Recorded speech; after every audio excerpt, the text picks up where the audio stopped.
మనకు ప్రాణాధారమైన కాలేయం ఏ కారణంగానైనా దెబ్బతినిపోతే మన ఆరోగ్యం పూర్తిగా కుదేలైపోతుంది.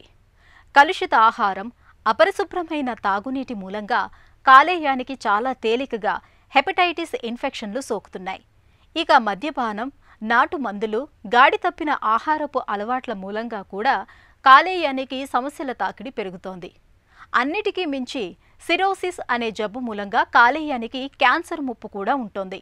సిరోసిస్ ముదిరిపోయినప్పుడు కాలేయ మార్పిడి ఒక్కటే మన ముందున్న పరిష్కారం. ఈ నేపథ్యంలో కాలేయాన్ని ఆరోగ్యంగా ఉంచుకునేందుకు ఏం చెయ్యాలో, ఎలాంటి జాగ్రత్తలు తీసుకోవాలో ఇప్పుడు తెలుసుకుందాం. ఇంతకుముందు మేము ఒక 30-40 సంవత్సరాల క్రితం కాలేయం వ్యాధులు హెపటైటిస్ బి ఇన్ఫెక్షన్ వల్ల, హెపటైటిస్ సి వైరస్ వల్ల వచ్చాయి. కామన్గా హెపటైటిస్ బి అండ్ సి. ఇప్పుడు బి అండ్ సి తగ్గిపోయి ఏ అండ్ ఓ. ఏ అంటే ఆల్కహాల్ మితిమీరి తాగడం వల్ల, ఓ అంటే ఒబిసిటీ, ఊబకాయం వల్ల కామెలు ఎక్కువ చూస్తున్నాం, కాలేయ వ్యాధులు ఎక్కువ చూస్తున్నాం.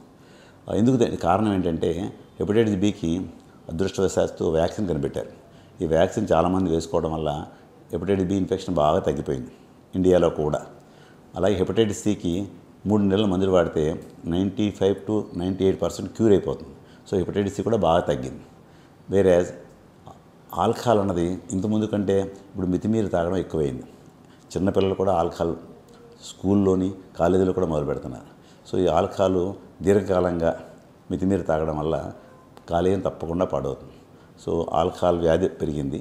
2, ఊబకాయం వల్ల లివర్లో ఫ్యాట్ చేరి లివర్ గట్టిపడి కాలేయం పాడయ్యి కాలేయంలో ట్యూమర్ రావడం, సిరోసిస్ లివర్ రావడం జరుగుతుంది.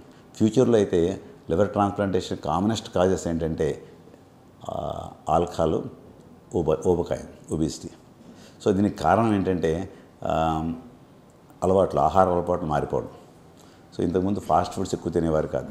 ఇప్పుడు ఫాస్ట్ ఫుడ్స్ ఎక్కువ తినడం వల్ల, తర్వాత వ్యాయామం తగ్గిపోవడం వల్ల ఊబకాయం పెరిగింది.